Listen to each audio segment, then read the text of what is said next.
Welcome back to the channel, guys, and welcome to beautiful Nicaragua. What you see behind me right there, those are coffee drying beds. And right now in Nicaragua, it is full-blown coffee season, so all the farmers are harvesting coffee, and all the coffee mills are starting to receive coffee for them to dry and process. Now in today's video, we're gonna be cupping my coffee. And what does that mean? Well, we're gonna be trying my coffee, all the coffee they're drying for me out here in the mill, which is Bridazul. I've been working with them for 2 years. We're gonna pull a sample, we're gonna put it on the table, and we're gonna try it out. Reason we do this, it's because we wanna make sure our quality is good, that our coffee is tasting delicious. That way when we ship it out of Nicaragua, the world is getting some very good coffee. So let me tell you about the process and how it works after the coffee farm. So I'm building a coffee farm out here in Nicaragua. So that means that my responsibility is to harvest coffee at the farm. And I want to make sure the coffee tastes delicious, so I only harvest really ripe cherries. But from there, the next step is very important. Let me show you. So after we ferment and harvest in the farm, the coffee needs to dry. And sometimes the farm conditions, you can't dry coffee because maybe it's raining too much, it's too cold, you don't have the proper greenhouses. So you need an area to dry your coffee that's warm and it doesn't rain that much. And this is where coffee mills come into play. So here you can look at all this green coffee here that's in the parchment stage. And this is a washed coffee that you most commonly drink across the world.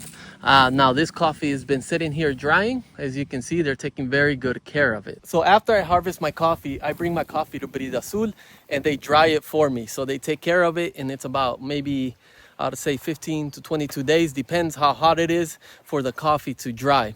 Now, while the coffee is drying, you want to pull samples and you want to try the coffee, because if there's problems, you want to know immediately. But if there's good news, you also want to know immediately. So it's kind of like trying your product while it's being produced. It's important for the quality. So here we have some natural coffees. Now these coffees weren't depulped. That means that they were harvested and they were brought, just as you see, straight from the farm to be dried in these conditions. Now what this does, it creates a unique set of flavors, a body that's thicker, and you can definitely elevate your coffee by just leaving it natural. This method here has a little more tedious work, but it's definitely worth it if you want to get some different flavors out of your coffee and experiment and see what you can do. So another way to dry coffee is on raised beds. Check it out. This is a honey. So that means that after fermenting, it was not washed. They just left it with the mucilage and they dried it that way. So this is going to give it some different flavors. You also have some washed coffees that are being dried right here, which is what we saw down there. And you also have some naturals being dried at the bottom here. So this method dries the coffee slower, so it'll have a longer shelf life once it's in green coffee, and it also tastes good. I mean, honestly, all methods taste good. It just depends on what you want and what you like as a consumer to drink coffee. Now here's a perfect example. So you can see you have some natural coffee, then you have some washed coffee, and some experimental coffee, whether that's longer fermentation or a honey. But that looks darker, so I'm gonna guess it was fermented for longer periods of time.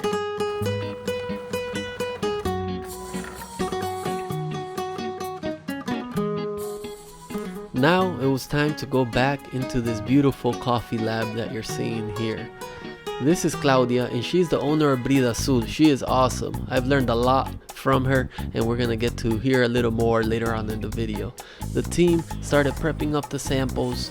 This is Claudia's team, a group of women that work hard in this coffee, making sure that they're giving good feedback to the farmers and are setting up everything correctly during cupping. So they got the whole table prepped and we were ready to rock.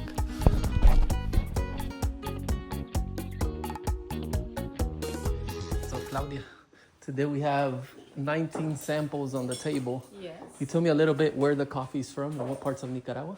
Well, we have coffee from the Pilto, the lowland, and we have your coffee. Nice. We have coffee from Somoto, and yeah, so far that is the coffee that we have in the table. That is the first picking. So we're trying to taste as soon as the coffee arrives, to get the profile and to give a feedback to the producer how they are doing in the fermentation process and in the picking. That's amazing. I know, because I dropped my coffee off and you're like, can you come next Thursday? So, and then now we're here cupping. So absolutely, yeah.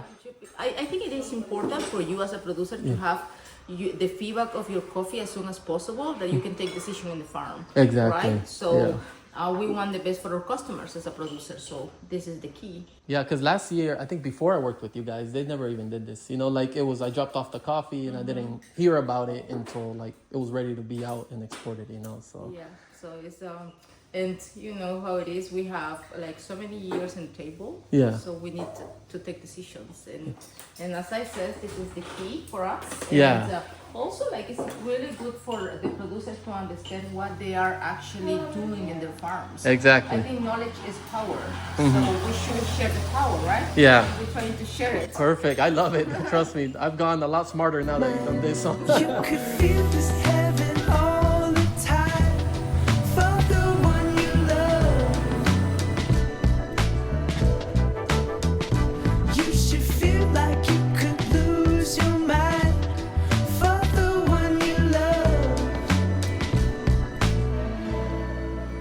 After smelling the coffee and taking down the notes, we're ready for the next step in the process here. And the next step is actually quite exciting. You break the surface of the coffee with the spoon and you smell the fragrance and aroma that comes out of that first crack. And you want to take a whiff and really understand what kind of notes are coming out of the coffee. After that, the coffee cups are clean from the foam that you see on top. So Claudia, can you tell me a little bit about cupping, like different kinds of cupping and the importance? Well, this cupping is for understand what we are doing in the first processing in the farm. Okay, Right? So yeah. we're calling like catación de perfilación de cosecha. To taste how it's going and what the quality is, right? In the first pickings. Yeah. And that way we can choose actually if the processing that we are doing now is what we want for the middle of the harvest. That's really important. Absolutely, yeah. Because well, if we choose raw or if we choose lately, what we're going to do in the middle of the harvest. Yeah, it'll be too late. Exactly. We're screwed up, yeah. So this is super important to give a feedback to the producers now, Yeah. that they can do some change in the farm if they need. So, yeah. Perfect. Okay, so this is the first stage cupping. So this part is important for me at least because so far, like I mentioned, it's early in the farm harvest. So what we find out today will let me know what I need to change or continue on doing. So. Exactly. And then when we have more, like when we choose what kind of process we want to do in farm, like we can give this to the feedback to the producers. They can change or they can keep it the same. And then the next cupping is for like for choose what coffee is going for to what market is. Interesting. Then you define even the market. So, Exactly. in one coffee season, how many coffees do you think you try? If it's just a number off the top of your. Last year we cup almost 2,800. Wow, 2,800. Exactly, because we cup every day, every picking of every farm. Wow. And then I think this year we are thinking to cup more than 3,000. Wow. All right. So your palate is well calibrated then.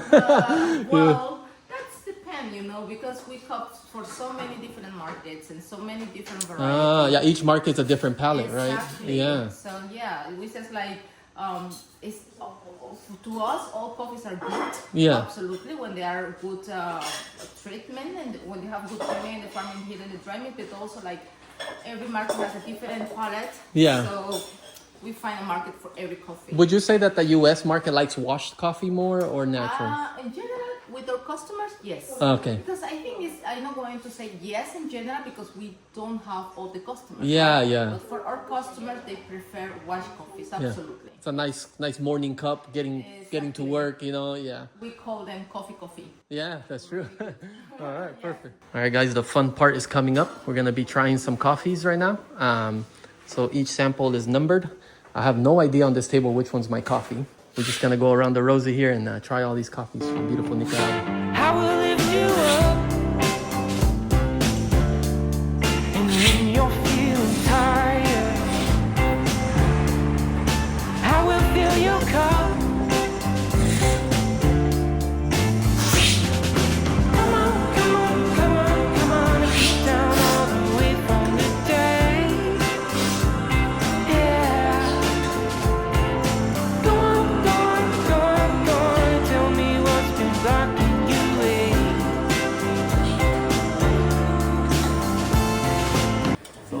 trying to guess my coffee on the table here since it's all random. And so far it's been very difficult because when I first tried the coffee and it was hot, I thought I knew what it was, and then the coffee got cool, so all the flavors changed and it opened up. So now I have no idea, so I'm gonna keep on trying, and I'll see if I can guess my farm's coffee. If not, then I'll have a lot more learning to do, but still.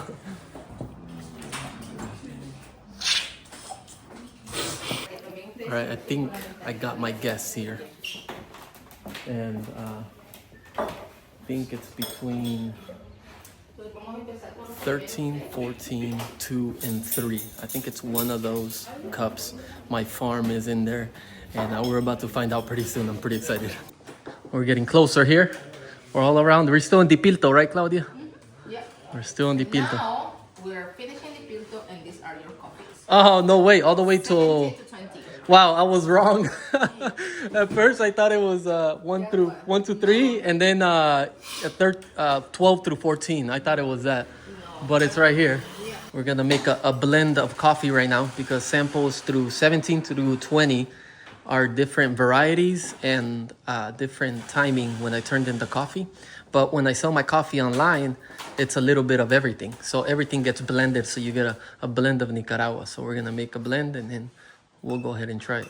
When you order my coffee online, this is what you're getting. You're getting a blend of the whole farm. Yeah, that tastes good. It tastes like the bag, right? When you get that bag online. Yummy. So the blend just makes the flavors more complex.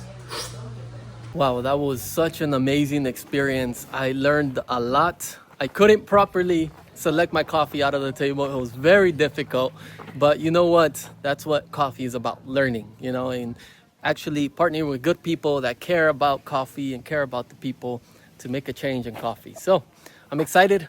The results were good. Our quality was good. It was consistent, and everything is looking great for this harvest. So we're going to continue to press forward and harvest our coffee, and we're going to have a good season this upcoming year, which is amazing. If you liked the video, comment below. If you had any other questions or you want more videos, or if you have any questions for Claudia, let me know.